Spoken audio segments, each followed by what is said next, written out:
Commander Vex Prime adjusted his ceremonial plating one final time, the polished metal catching the harsh overhead lighting of Docking Bay 7. Today marked the integration of another human into their elite strike force, the Galactic Defense Coalition's most prestigious unit. The paperwork had been interesting. Captain Maya Torres, age 28, formerly of something called the United States Marine Corps. Her service record read like a fever dream written by a combat stimulant addict. "Sir," Lieutenant Corps approached, his forearms clasping a data pad with what Vex Prime could only describe as nervous energy. "The human's shuttle is... well, it was supposed to dock 15 minutes ago." Vex Prime's mandibles clicked in annoyance. Typical. These humans have no concept of military precision. Send a query to traffic control. What happened next would later be classified as the incident that made everyone reconsider human integration policies. The communications array crackled to life, filled with what sounded suspiciously like weapons fire and someone shouting instructions over the din. "Bay 7, this is Captain Torres. Sorry for the delay, but we've got a slight situation up here. 3 Marauder-class raiders decided to crash our little welcoming party." Vex Prime's eye stalks swiveled in confusion. "Captain Torres, please clarify your current status. Are you requesting immediate assistance?" A sound that could only be described as explosive decompression echoed through the comm system, followed by Torres's voice, remarkably steady for someone apparently in mortal danger. "Negative on the assistance, Command. Just give me 2 more minutes. I'm down to the last bogey, and this guy's being particularly stubborn about accepting his invitation to become space debris." Lieutenant Corps' tentacles went rigid. "Sir, should we scramble the alert fighters?" Before Vex Prime could respond, Torres continued, her voice now carrying what humans might recognize as barely contained amusement. "Actually, scratch that. Problem solved. One of them just learned why you don't try to ram a human transport. Apparently, our little shuttle here has some modifications they weren't expecting." The docking bay's massive doors began their slow cycle as Torres's shuttle approached. What came through those doors would haunt Vex Prime's dreams for months to come. The shuttle looked like it had been through a blender operated by someone with a personal vendetta against smooth surfaces. Scorch marks decorated the hull in patterns that suggested artistic flair, and what appeared to be pieces of other ships were still embedded in the armor plating. "Bay 7, requesting permission to dock. Fair warning, though, there might be a small fire in compartment 3. Nothing major, just some electrical issues from when that last raider decided to kiss my starboard engine with a plasma torpedo." Vex Prime found himself staring at the approaching vessel with something approaching religious awe. "Captain Torres, are you indicating that you engaged 3 Marauder-class raiders in single combat using a standard transport shuttle?"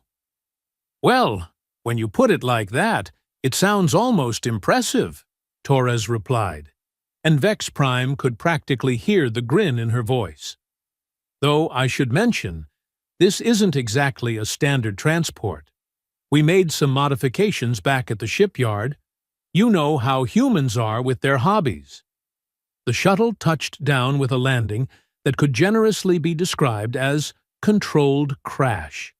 Smoke poured from various openings, and what sounded like several small explosions echoed from within the craft. The boarding ramp lowered with a hydraulic whine that suggested mechanical distress.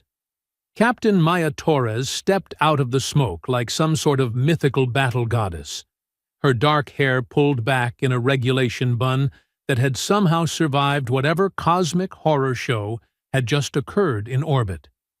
Her uniform bore the scorch marks and tears that told the story of recent combat, but her posture radiated the kind of casual confidence that made Vex Prime's carapace itch.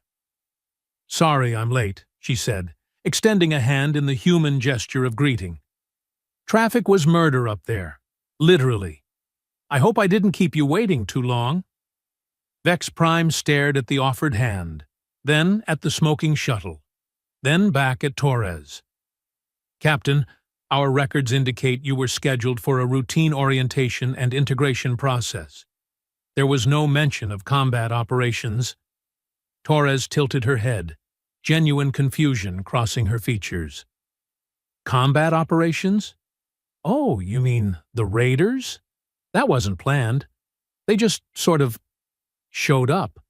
Wrong place, wrong time, wrong species to mess with. She shrugged. Besides, I figured it was some kind of test. You know, see how the new human handles unexpected situations. Lieutenant Cor's data pad slipped from his suddenly nerveless grip, clattering to the deck. You thought it was a test? Well, yeah. I mean, 3 raiders showing up right as I'm about to dock for my first day? Either that's one hell of a coincidence, or someone wanted to see what I could do under pressure. Torres's grin widened. Did I pass? Vex Prime realized his mouth was hanging open, which was particularly embarrassing given that his species had 4 of them. Captain Torres, those raiders were part of the Crimson Tide Syndicate. They've been terrorizing this sector for 3 standard months. Our intelligence suggested they had a fleet of 12 ships. Had being the operative term, Torres replied cheerfully. I'd estimate their fleet strength at about 9 ships now. Maybe 8.5, depending on whether that last guy managed to restart his engines before his life support gave out. She paused, considering. Probably 8. The implications of this statement settled over the docking bay like a blanket made of pure, concentrated terror.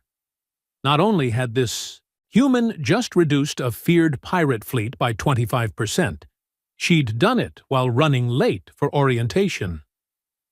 Captain, Vex Prime managed, his voice climbing several octaves, how exactly does one accidentally encounter and engage 3 enemy vessels while en route to a routine docking procedure? Torres's expression suggested she was dealing with someone who'd just asked why water was wet. They were sitting in the shipping lane, running what looked like a standard interdiction pattern. Pretty sloppy work, actually. I could have avoided them entirely, but... She gestured at the smoking shuttle. This old girl doesn't like backing down from a fight. Plus, they fired first. They fired first, Lieutenant Cor repeated faintly. Right across our bow, too. Rude, if you ask me. So I figured, hey, might as well teach them some manners. Torres walked over to her shuttle and patted the scarred hull affectionately.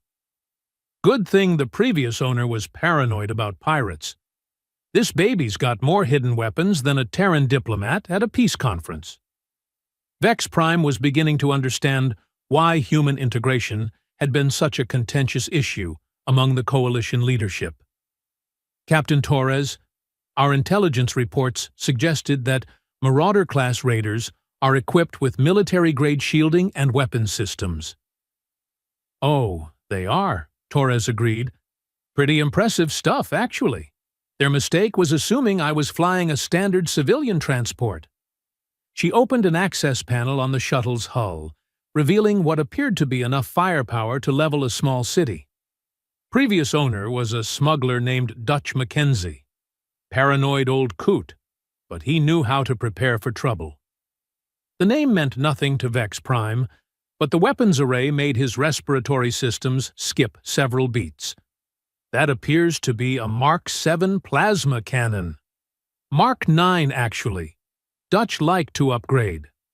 Torres closed the panel with practiced ease. The torpedo tubes are hidden behind the cargo bay doors, and the shield generators are military surplus, technically legal since they're defensive systems. And the offensive systems? Torres's grin turned predatory. What offensive systems? This is just a humble transport shuttle with an unusually robust defensive capability. The fact that my defensive measures tend to be proactive, well, that's just good tactical thinking. Lieutenant Core was frantically taking notes on his backup data pad. Captain, how did you acquire such extensive combat modifications on a transport vessel? Dutch left them to me when he retired. Said something about humans being the only species crazy enough to actually use his toys properly. Torres's expression softened slightly. He wasn't wrong. Most species see a problem and try to avoid it. Humans see a problem and immediately start figuring out how to solve it permanently. The profound simplicity of this statement sent chills down Vex Prime's spine. Human problem-solving methodology wasn't just different from other species. It was fundamentally alien.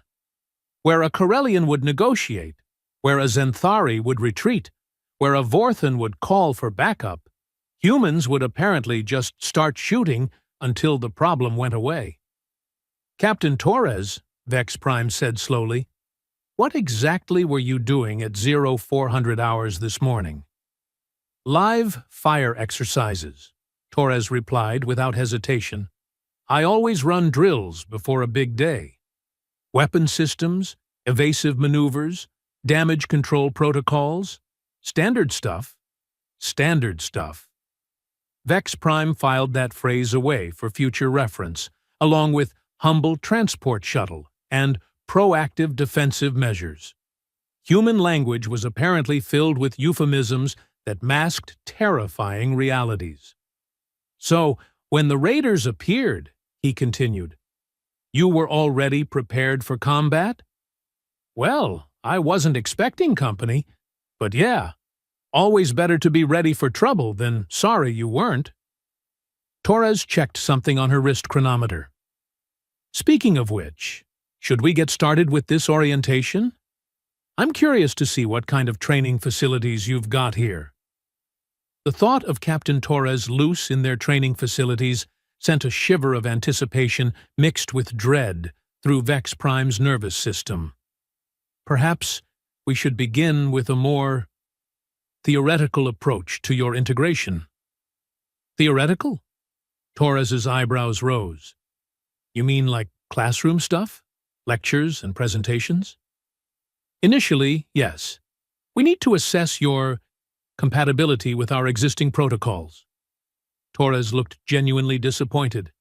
No offense, Commander, but I've never learned much from sitting in a classroom. I'm more of a hands-on kind of person. Given what hands-on apparently meant in human terms, Vex Prime decided that theoretical assessment was definitely the safer option. I think we'll start with the basics, Captain. Coalition structure, chain of command, operational procedures. Sure, but can we make it interactive? Maybe run some tactical simulations? Torres's enthusiasm was genuinely terrifying.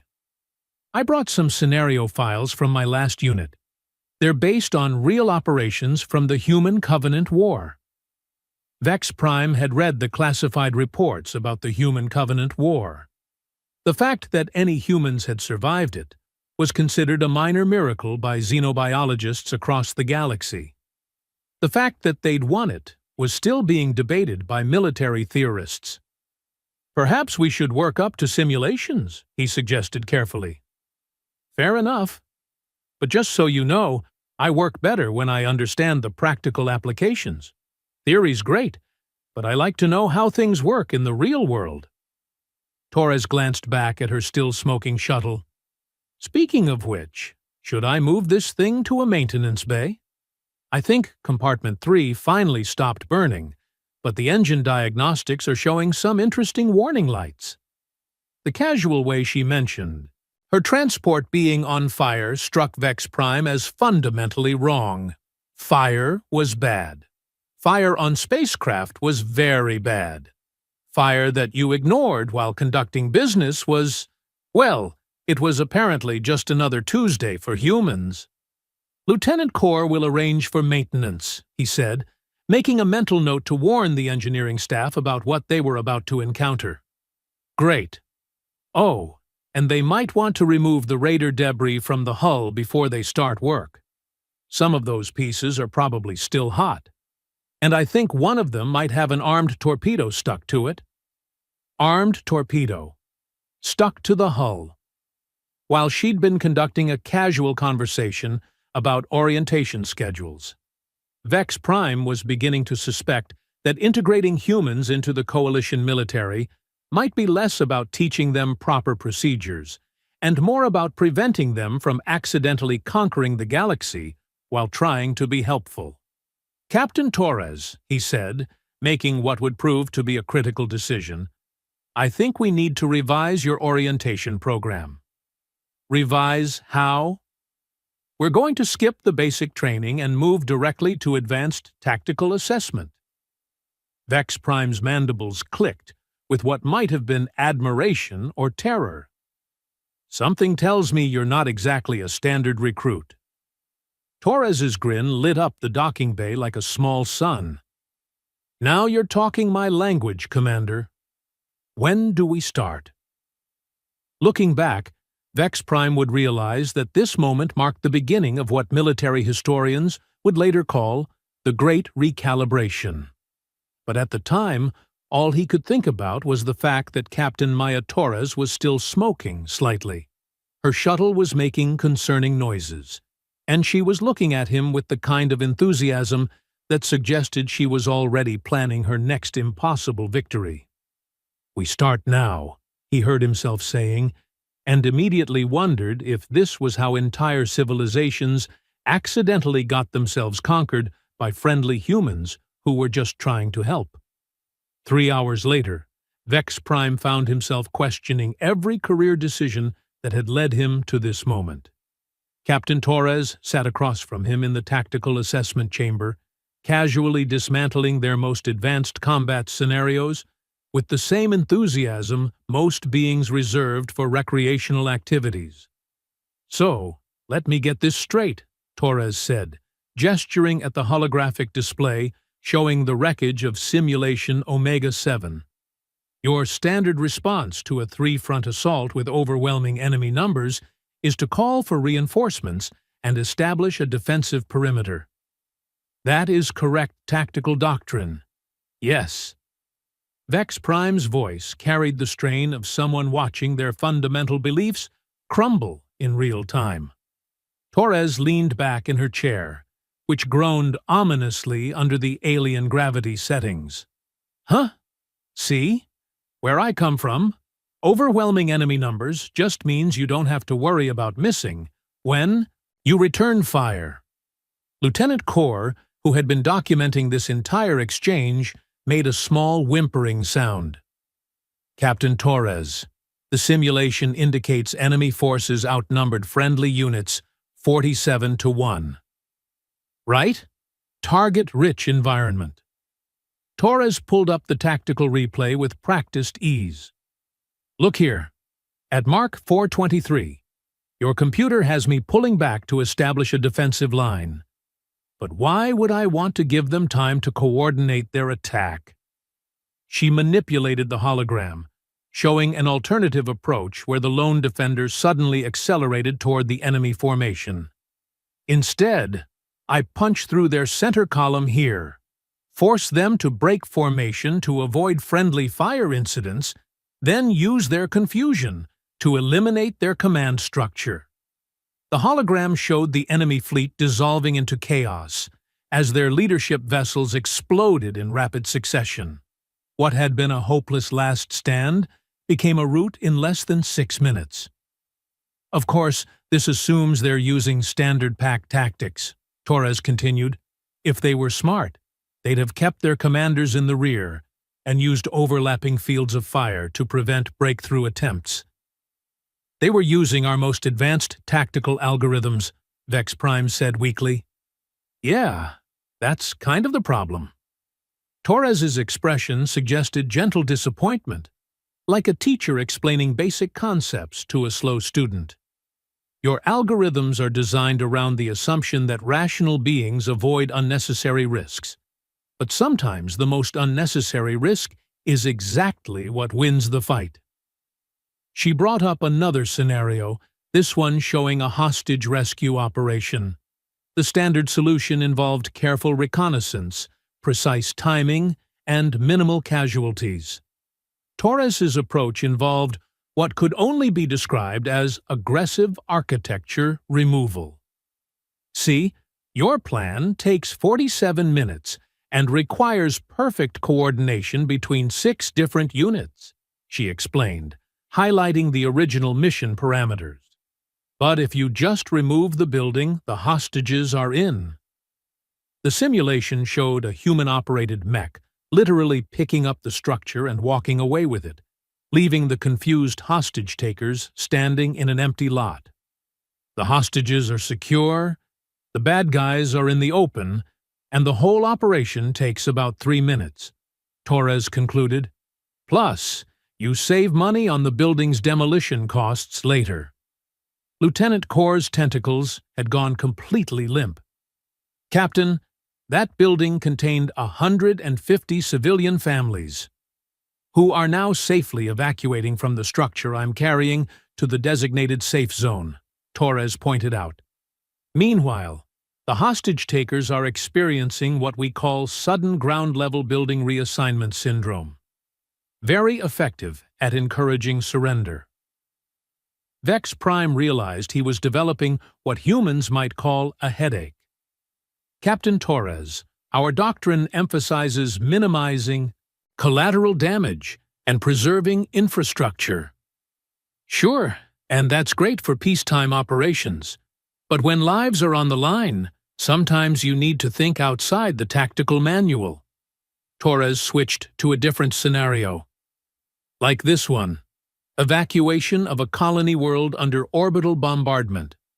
The standard coalition response involved establishing evacuation zones, coordinating with local authorities, and methodically moving population centers to safety. Estimated completion time, 6 days. Torres's approach involved hijacking the enemy bombardment ships. Wait, what? Vex Prime stared at the simulation. How are you commandeering orbital platforms from a ground-based position? Well, first you need to get their attention, Torres explained, highlighting a series of surface-to-orbit missile launches. These aren't designed to actually damage the platforms, just mess with their targeting systems. The hologram showed the enemy ships adjusting their positions to avoid the harassment fire. Then you wait for them to move into optimal transport range, and you board them. Torres made it sound like she was describing a routine commute. Board them? From the planet's surface? Sure. You just need a ship fast enough to reach them before they can adjust course, and crazy enough to attempt a boarding action against a larger vessel. Torres grinned. Humans excel at both requirements. The simulation showed what appeared to be a retrofitted cargo hauler ramming directly into the side of an orbital bombardment platform. Instead of the expected mutual destruction, figures in powered armor began pouring from the smaller ship into the larger one. Once you control their orbital assets, evacuation becomes much simpler, Torres continued. Plus, you can use their own weapons to discourage any reinforcements from interfering with the evacuation process.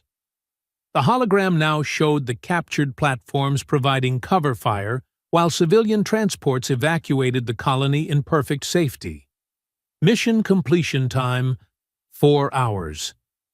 Captain Torres, Vex Prime said slowly, this approach requires successfully boarding and capturing enemy vessels using what amounts to a suicide charge.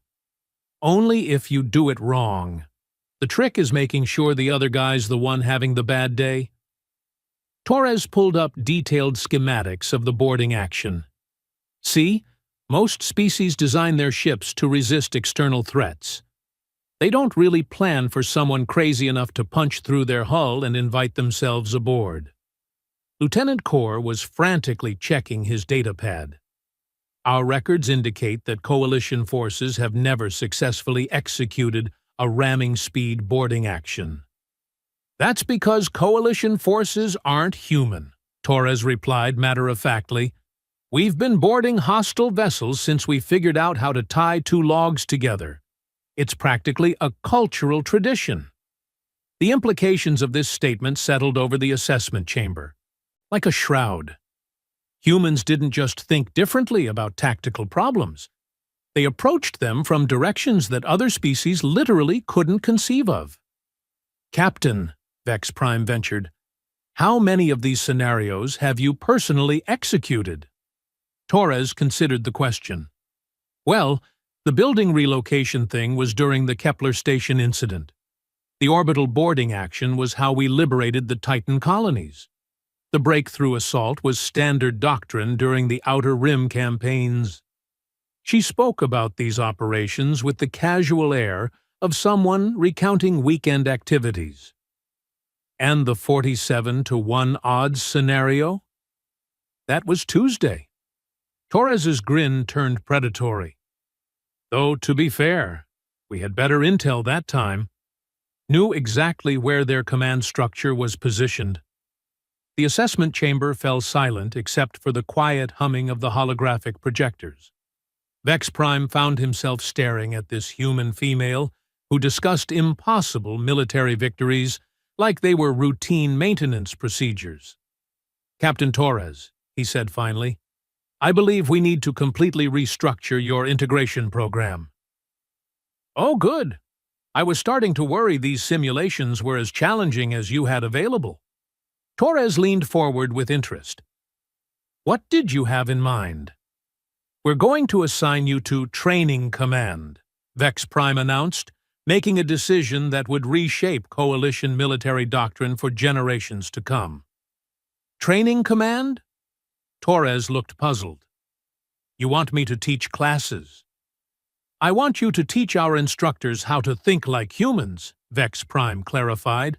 "Our current tactical doctrine appears to be fundamentally inadequate when measured against human problem-solving methodology." Lieutenant Corps' datapad made alarming beeping sounds. "Sir, are you suggesting we revise military doctrine based on a single human's unconventional approaches?"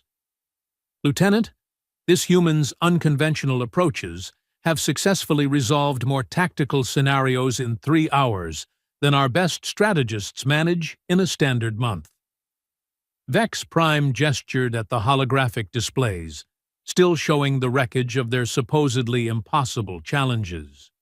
"I'm suggesting we learn from someone who apparently considers our most difficult problems to be warm-up exercises." Torres's expression brightened considerably. "Now, that sounds more interesting than orientation lectures. When do we start?" "Immediately. But first, we need to address some logistical concerns." Vex Prime pulled up a new hologram, this one showing Coalition fleet positions across the sector. "Your arrival this morning has apparently created some complications." The display highlighted several red zones where enemy activity had increased dramatically over the past few hours. "Complications?" Torres studied the tactical overview with professional interest. "It seems that your encounter with the Crimson Tide Raiders was observed by their associates," Lieutenant Corps explained. "Intelligence reports suggest they're mobilizing their remaining forces for what they're calling revenge operations against the human threat." Torres nodded thoughtfully. "That's actually pretty reasonable from their perspective. From what I can tell, most species in this sector haven't encountered humans in combat situations before." "That is correct," Vex Prime confirmed. "Your species' integration into Coalition space has been primarily diplomatic and commercial until now." "Right. So they're probably thinking one human with a modified transport was just a lucky accident. They figure if they throw enough ships at the problem, they can restore their reputation and eliminate a potential threat." Torres's analysis was delivered with the detached professionalism of someone discussing weather patterns. "According to our intelligence estimates, the Crimson Tide Syndicate maintains approximately 30 combat vessels. Vex Prime said. They appear to be converging on this sector. 30 ships. Torres considered this information. That's actually a pretty substantial response force. They must be taking this seriously.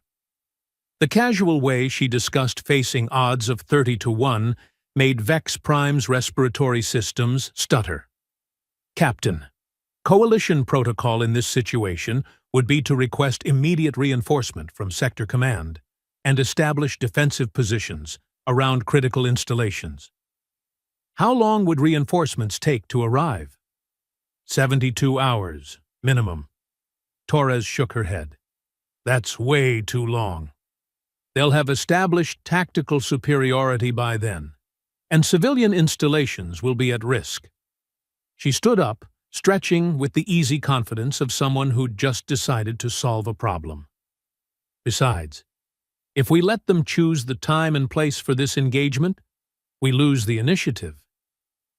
Captain Torres, Vex Prime said carefully, are you suggesting that we engage 30 enemy vessels with current available forces? I'm suggesting we don't give them the chance to coordinate their attack, Torres corrected. Hit them while they're still moving into position, before they can establish proper formations or tactical coordination. Lieutenant Corps made choking sounds. Our current available forces consist of 6 patrol vessels and a training squadron. Plus me, Torres added cheerfully, and my shuttle's been upgraded since this morning. I had the maintenance crews install some of the equipment we salvaged from those raiders. The thought of what human-modified raider technology might look like sent chills down Vex Prime's spine. Captain, engaging enemy forces at 5 to 1 odds would be considered tactically inadvisable by any reasonable military standard. Good thing I'm not reasonable, Torres replied. Besides, those aren't really 5 to 1 odds. That's assuming their 30 ships are properly coordinated and operating at peak efficiency. She moved to the tactical display, manipulating the holographic enemy positions with practiced ease. But look at their movement patterns. They're approaching from 4 different vectors, which means they won't be able to provide mutual support until they reach the convergence point here. She highlighted a region of space approximately 6 hours away at current speeds. If we intercept them here, while they're still strung out along their approach routes, we're not fighting 30 ships at once. We're fighting 7 groups of 4 or 5 ships each. The mathematical simplicity of this observation struck Vex Prime like a physical blow. You're proposing to attack each group separately before they can unite. Exactly. Classic defeat in detail. We hit the lead elements hard and fast, then move to the next group before they can react to our presence. Torres's enthusiasm was genuinely terrifying. The key is speed and aggression. Don't give them time to think or coordinate their response. Captain, Lieutenant Corps said faintly, even 4 to 1 odds would be considered extremely dangerous. Only if you fight fair, Torres replied. But humans stopped fighting fair about the same time we figured out that rocks hurt more when you throw them really hard. She turned to Vex Prime with an expression that mixed professional competence with barely restrained excitement. Commander, I need operational command of all available vessels and permission to implement emergency tactical modifications. Vex Prime found himself nodding before his conscious mind could object. Granted. What do you need? 6 hours to prep the ships and brief the crews. Then we go hunting. Torres's grin was sharp enough to cut steel. Time to show the Crimson Tide Syndicate why humans don't make good targets. As she strode out of the assessment chamber, already talking rapidly into her communication device about weapon modifications and tactical adjustments, Vex Prime realized he'd just made a decision that would either save the sector or result in the most spectacular military disaster in Coalition history.